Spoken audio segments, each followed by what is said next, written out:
appreciated. In essence, the president, exactly. Because we never told the president, the commander-in-chief, that this is the kind of IGP we want. Okay. In the law, the law was open. It was left aloof and ambiguously open. We just told him, or we just told whoever would be, that there will be an office of the IGP, there will be an office of the deputy IGP, and they will take policy directives or advice from the president. Other than that, they will be acting independently. We stop there. Even the police act, by the way. Maybe the framers of the constitution had in mind that the police will never have military personnel joining it. And of course, that's the danger of assuming and legislating in the euphoria of the moment. If we remember again, we were from the Liberation Heroes, 1995, and there was this aura. You had a lot of hope in the fundamental change. Exactly. So we never guided these positions, and I think for me we are now straddling between those murky waters, because precisely the truth is actually, if you to interpret the law currently, the truth is that Afande Byakaggaba had become a civilian. Actually, I dare say that actually they have appointed a civilian with a police background. Someone will call in an adagio and say, but look, someone who has been in the forces is in the reserve force. Okay, we can take it at that.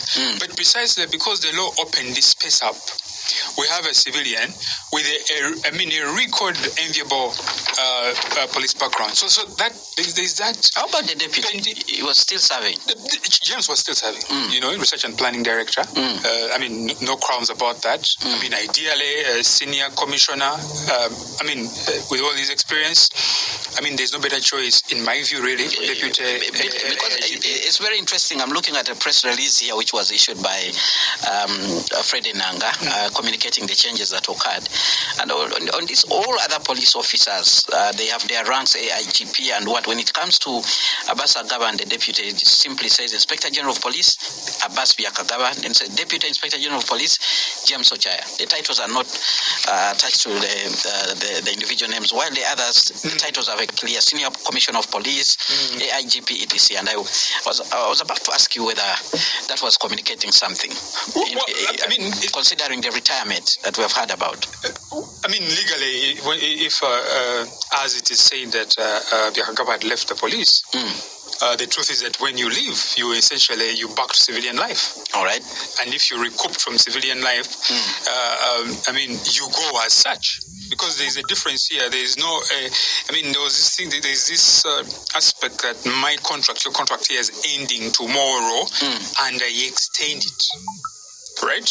When you're still in office. Exactly. But then we're looking at a situation where there's been a retirement. And with a ceremony.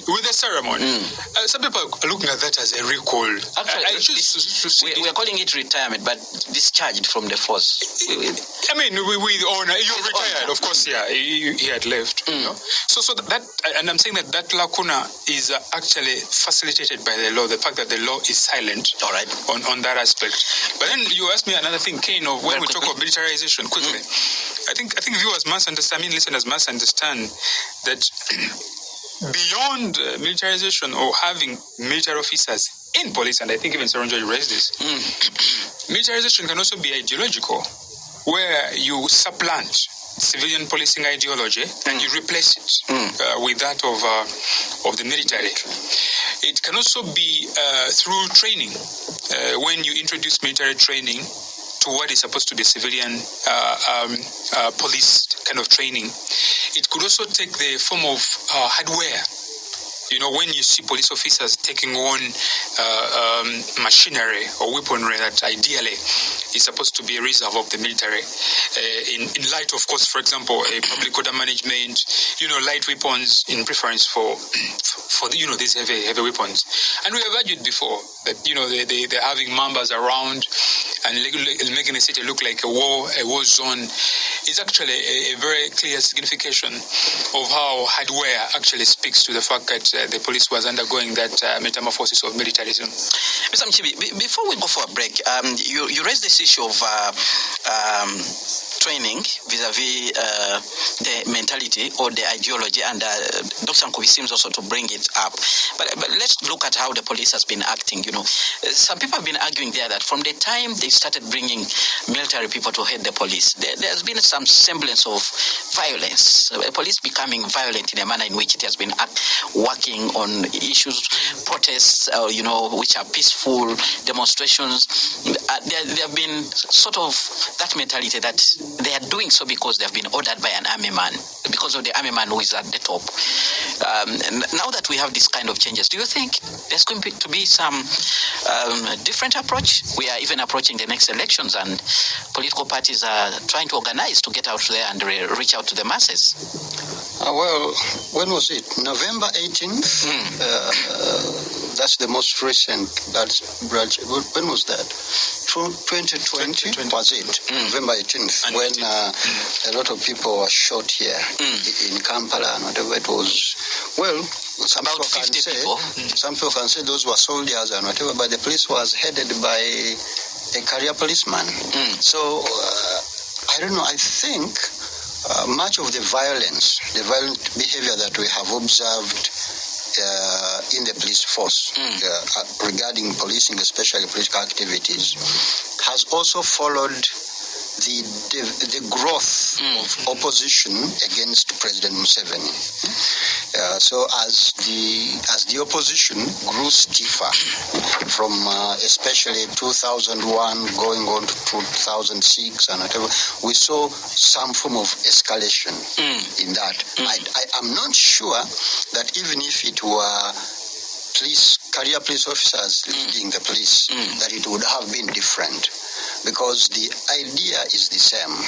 The police abdicated their role of just ensuring law and order and seemed to take on the job of regime preservation. That has been said a lot of times by so many people, and it manifests in very many forms. I think that is the biggest issue. Well, some people have argued that even as we had a cadre police officer in charge, that probably the orders were being made by somebody else. I'm sure you heard about this. Some people saying he's not the one making the orders, probably the deputy, who happened to be Major General Kasigas. You might have heard about that, not so? Yeah, I see that you are forcing me to have... I'm not forcing you. I'm not forcing you. You have heard of that. But I mean, people can say whatever they want to say, but you want to assume that the IGP, Okoth Ochola, actually was in charge of the things he wanted to do. And I think that would be allowing people who assume positions a lot of leeway to escape responsibility, to say that, you see, it is this other person, this other person. You are in charge. You are the IGP. People have been shot dead under your charge, and I think Ugandans should not take away the agency from people who get appointed to do work. I refuse to associate with that view, because then you should be able to call the officers under your charge to order. Say, don't do this, this doesn't happen, and whatever. All right. Maybe one particular other issue that is interesting that you also brought up, and we reflected on it, the issue of the police and the army jointly working together when there is need, for instance, during elections. How about that arrangement?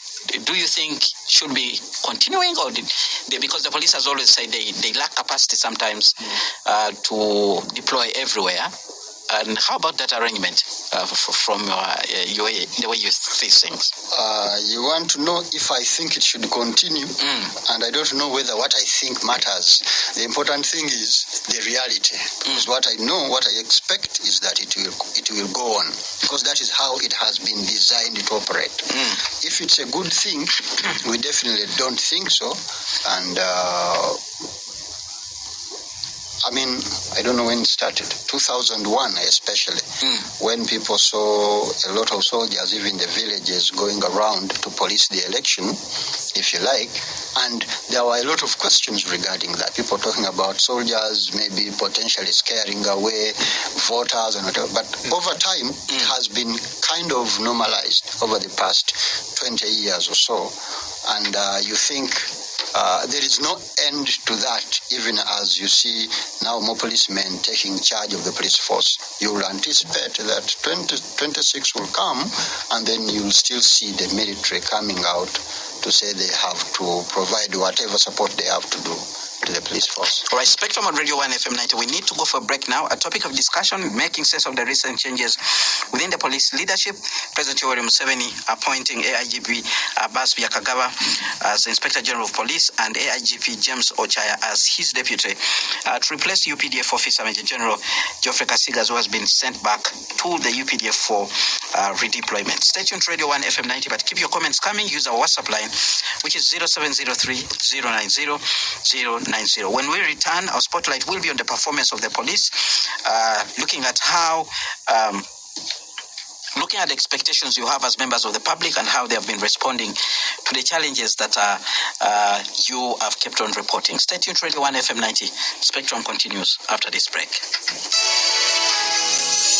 Spectrum on Radio 1 FM 90. Spectrum on Radio 1 FM 90.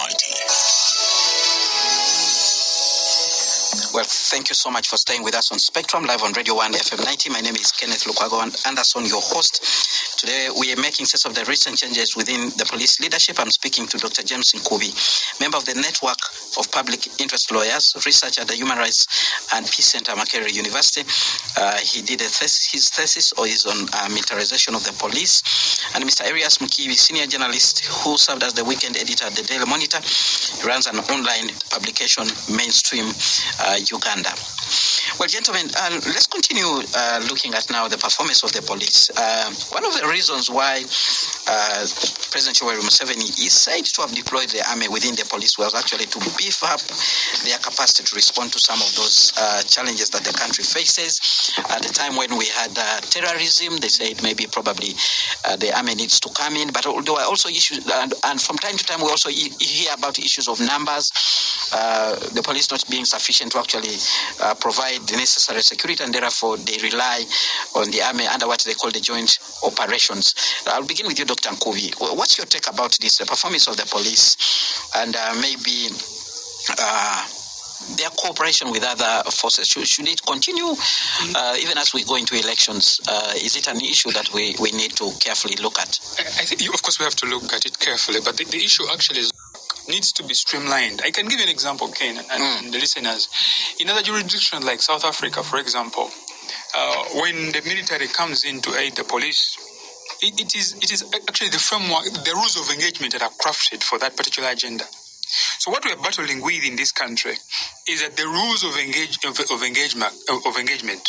when police calls in military are blood. They are hazy, they are ambiguous, and that leaves in a space for all sorts of violations to come into play. And that's why for us, we have been gravitating towards pushing for a potential framework that could facilitate these joint operations. Because the truth, like Serunjoji said, actually, we can't push them away. First of all, they are constitutional, but also, secondly, in reality, you would want, if the situation does demand, for the police to, for the military to come in. But you see, it goes back to what Serunjoji was talking about earlier.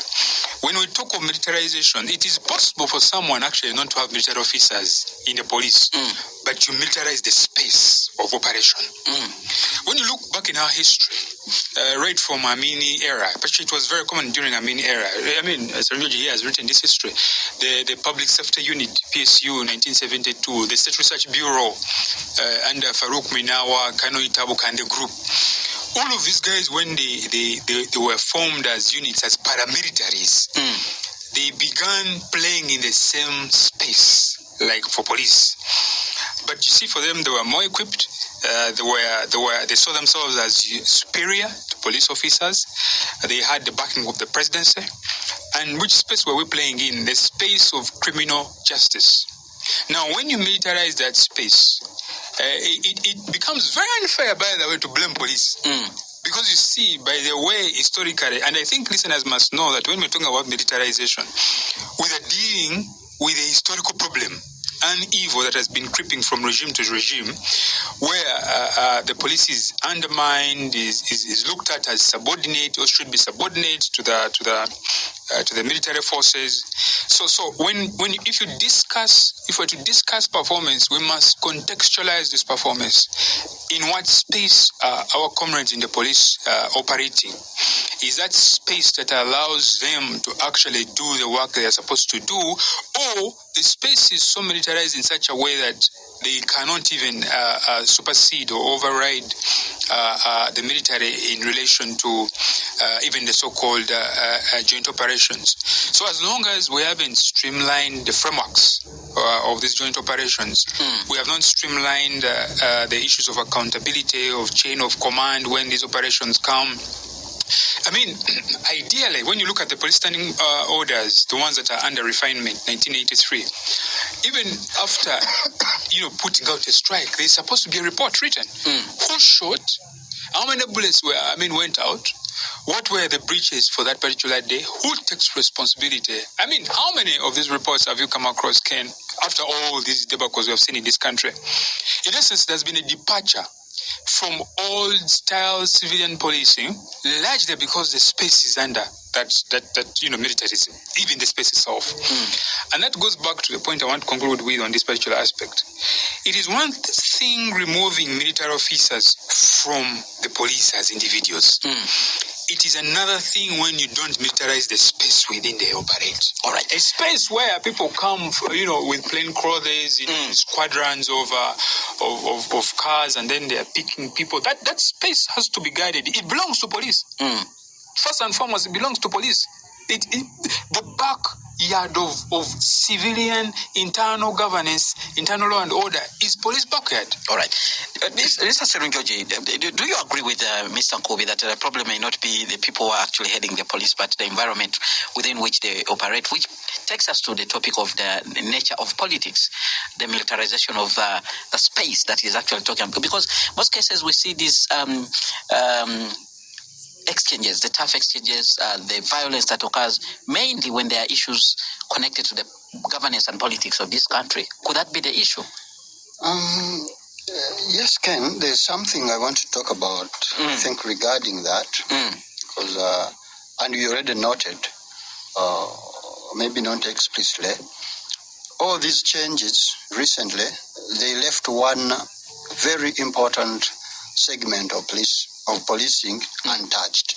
That is intelligence gathering and also criminal investigations. All that stayed in the hands of the army, officers. Hands of army officers. With Brigadier General Damulia being in charge of crime intelligence, and then Major Magambo being in charge of the criminal investigations department.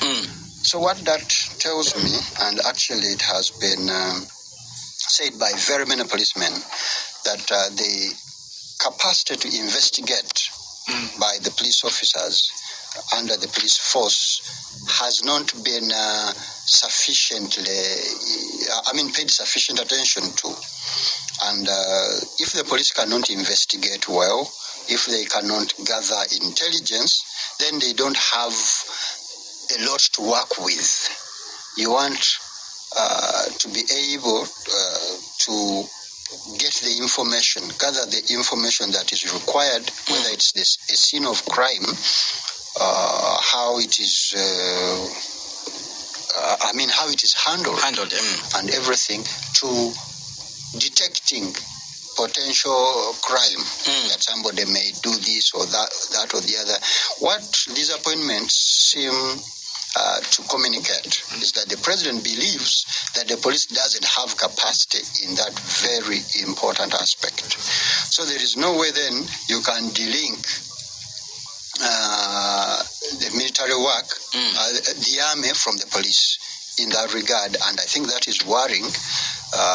Questions have to be asked on what is being done to ensure that the police goes back to the basics, if they can go back to the basics and be able to train their own who can do this work. And then also it is important to look into succession planning. And we have already been discussing recalling a retired senior police officer to lead the police force. There can be so many reasons given. One of them that I had, I think my brother was giving here, is perhaps this is transitory. But now you are transiting to who? It would seem to me that actually there is kind of a gap, a lag within the Uganda Police Force, especially under General Kale Kaihura, who was there for a long time, I think, 12, 13 years in charge of the police force. A number of the officers that grew through the ranks and did a lot of work were later discredited. People are saying those ones have gone rogue, this one has not really done this. And I think then there is a problem that there is perhaps not as big a pool of able and very well prepared officers to take over.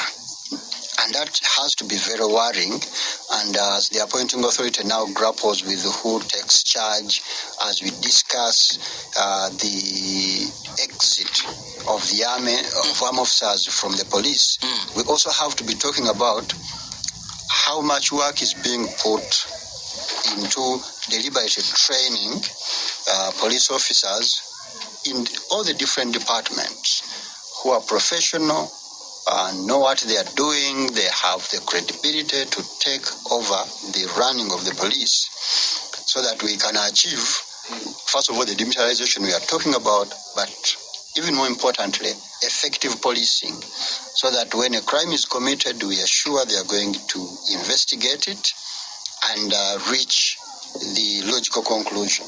I think those issues are important to discuss. All right. Let's look at some of the recommendations. And I'm sure Dr. Nkubi, you had some recommendations coming with your thesis. We're looking forward to improving the police force in Uganda. What are some of the other things that we actually need to look at beyond the leadership? Yeah. Well, I mean, for example, in NETPL, Network of Public Interest Lawyers, we have been grappling, and for some time now, with why the government is not looking at the reforms that have been generated on police. When the president came into power, I mean, he declared his mistrust of the police. It's on record. He didn't really shy away from it. But then what was very interesting is that the same gentleman took into action what for me I thought were very interesting progressive measures. He instituted the Commission of Inquiry into Human Rights Violations, 1993, or the commission. And that commission gave him recommendations on how to actually bring back police into the fold, to reform it. The same president, instituted the Subtende Commission into the police force. 9 months, almost 2 years.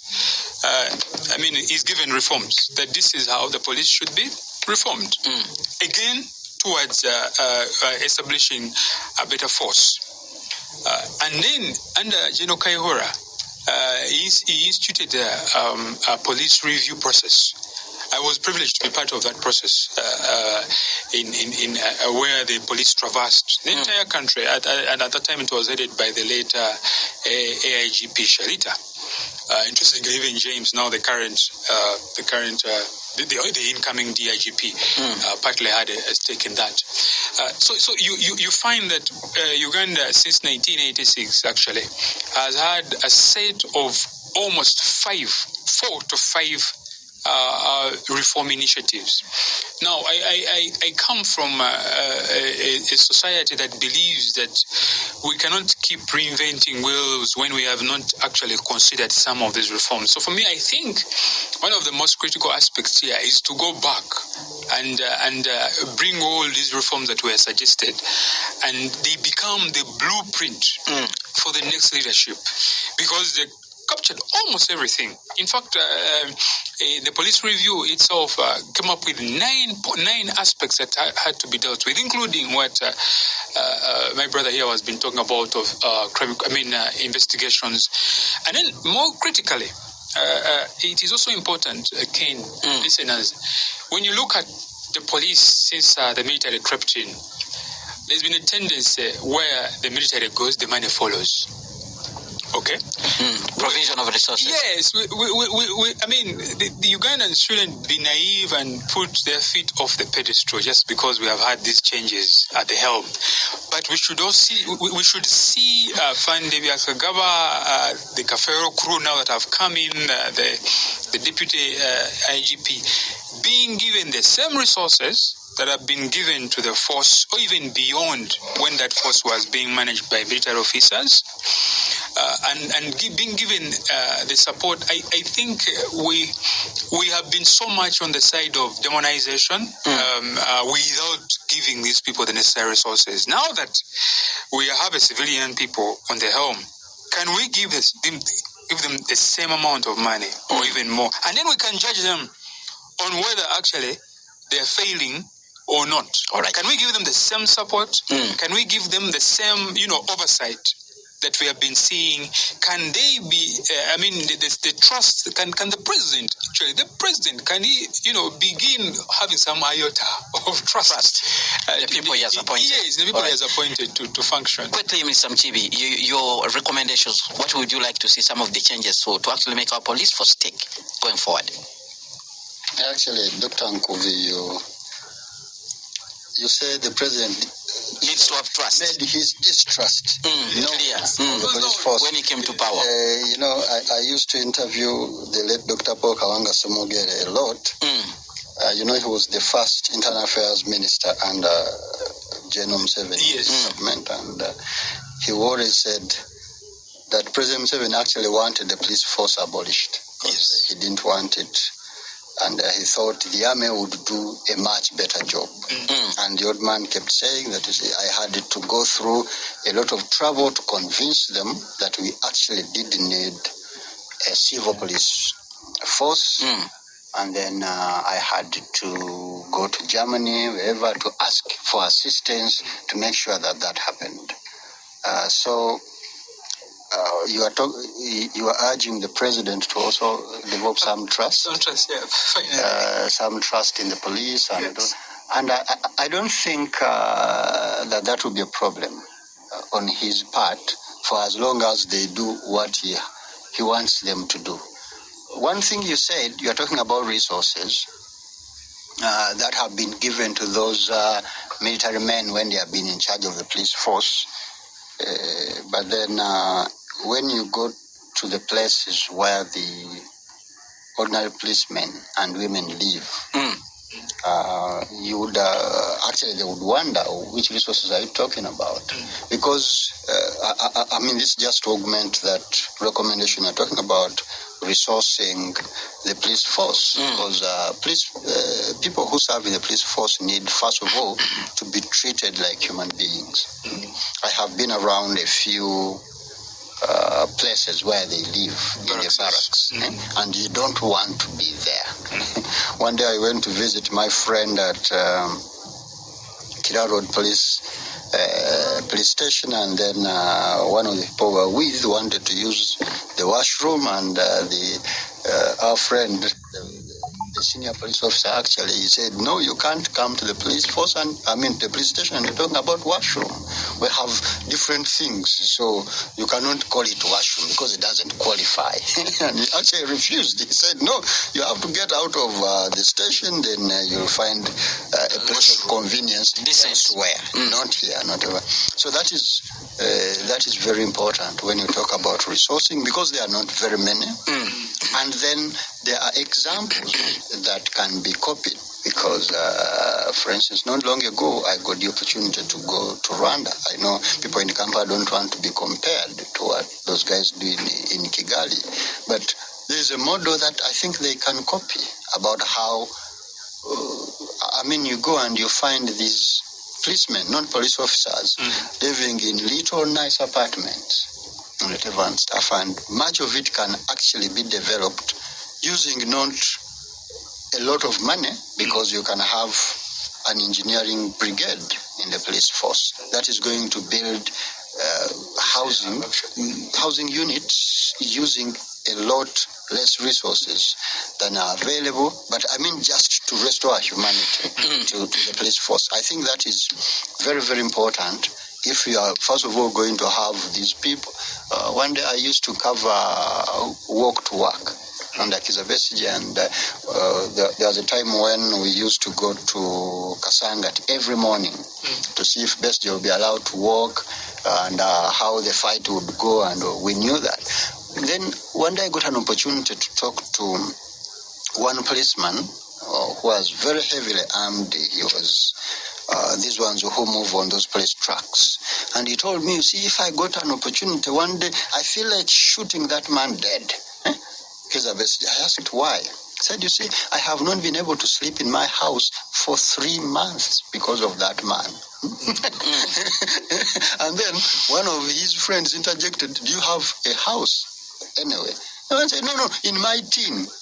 For him, he has a comfortable house and whatever. I don't know why he's shouting, making us suffer, when for us, we don't even have where to sleep. Why doesn't he sleep in his comfortable house? So now, if you have people who are actually armed, they can kill, they can do whatever, and they live under those conditions.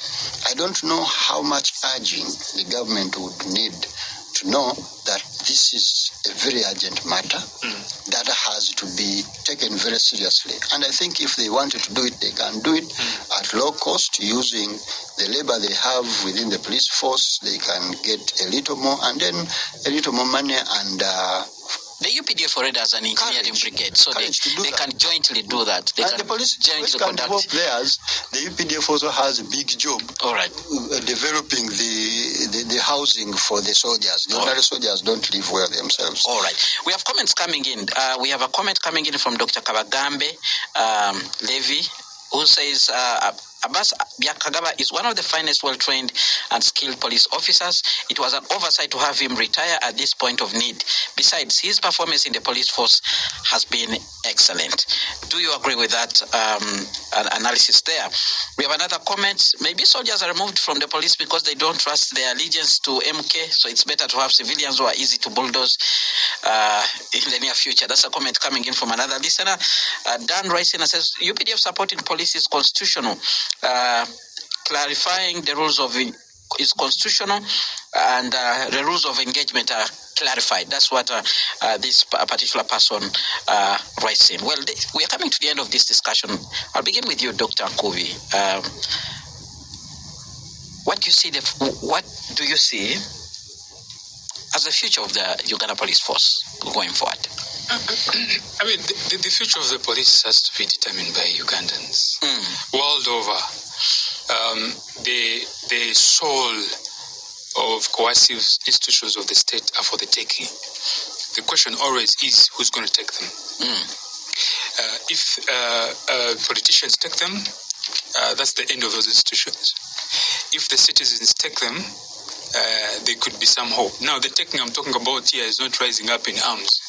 I'm talking about maintaining oversight and pushing the agenda of the reforms that have been, long sought after. All right. So for me, I think a discussion of this caliber that is devoid of citizenry push, right, where the citizens, say, police, we need to make an appreciation of the context, and then also recognize that the police needs the citizens more on its side than actually, the citizens, the current, indifference that is cropping in, and all that sort of thing. So I think the citizens have a role to play, us here, to continue making that push for a complete transformation of the force, beginning with this process that we have seen of demilitarizing and then pursuing it to the end. Mr. Mchibi, in a few seconds, your closing remarks. On the future of the Uganda Police Force, we can't have a better quality police force than the quality of the country in general, especially the country's politics, how we are managed and everything. I know that the police force will evolve to follow how our politics evolves and how we manage ourselves as a country revolves. And That's what I think. All right. So the future of the police force is also tied to the nature of governance that we'll have in this country. That's true. And, All right. and the politicians, the way they behave, and sometimes they're thuggery in nature. All right. With that, we come to the end of Spectrum. I must thank you, my dear guests, for making time, and you, dear listeners, for contributing to this discussion. Up next, we have the news in English with Miss Josephine Dagano. Thereafter, we'll have the Soul Train with BB Jr. From me and the guests in studio, it's a good night.